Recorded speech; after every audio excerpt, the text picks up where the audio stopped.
ये है सब्जियों के छिलके, मेरा किचन वेस्ट, और ये है कंपोस्ट बिन जिसमें मैं खाद बनाती हूँ। 3-4 दिन के छिलके मैं इकट्ठा करके इसमें डालती हूँ। इसे बोलते हैं ग्रीन मटेरियल। अब मैं डाल रही हूँ कंपोस्ट मतलब खाद।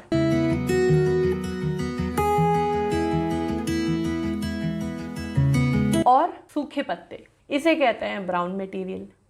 ये मेरा रूटीन है। कोशिश यही रहती है कि घर से जो भी कूड़ा बाहर जाता है वो कम से कम जाए और यही कूड़ा रिसाइकल होकर प्लांट्स में यूज़ हो जाए। अब इसे कवर करना है और हो गया।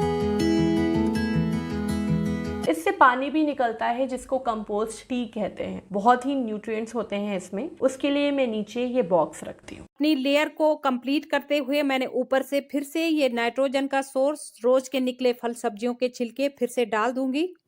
जब तक बाल्टी पूरी नहीं भर जाती आपने इसी तरीके का इस्तेमाल करना है। 2-3 दिनों में ये खाद जो है नीचे धीरे धीरे डिकम्पोज होके नीचे को दबने लगेगी। काफी जगह इसमें खाली हो जाएगी। फिर से मैंने मिट्टी की लेयर ऊपर से छिड़क ली है।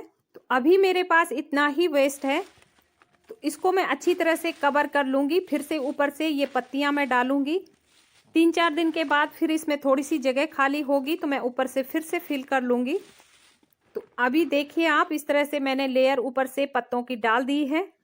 इससे हमारी खाद में अच्छे से नमी बनी रहेगी। अब इसको कंप्लीट करने के लिए ऊपर से हम मिट्टी की लेयर से अच्छे से फिल कर लेंगे। तो आप देख सकते हैं इस तरह से मैंने मिट्टी डाल दी है। एक बार इसे अच्छे से दबा देंगे तो इस तरीके से दोस्तों बहुत जल्दी खाद बनके तैयार होती है।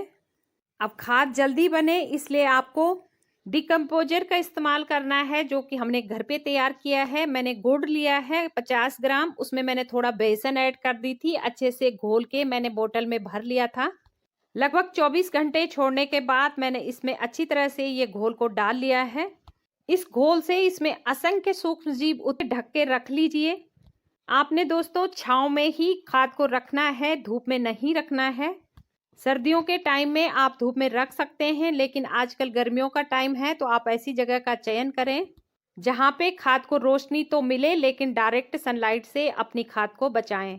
अब लगभग इस खाद को तैयार किए हुए 2 महीने हो गए हैं, तो खाद बनने लगी है। मैंने बीच में इसको अच्छी तरह से चला लिया था किसी टूल से। ऊपर के पार्ट को आप नीचे करके और नीचे का ऊपर करते हैं तो अच्छे से सारी चीज़ें डिकम्पोज हो जाती हैं। इस दौरान अगर आपको लगे कि खाद में नमी नहीं है तो आप थोड़ा सा मट्ठा या दही आप पानी में घोल के खाद के ऊपर डाल। पोषक तत्व तो इसमें मौजूद हैं जो हमारे पौधों के लिए बहुत ही फायदेमंद है।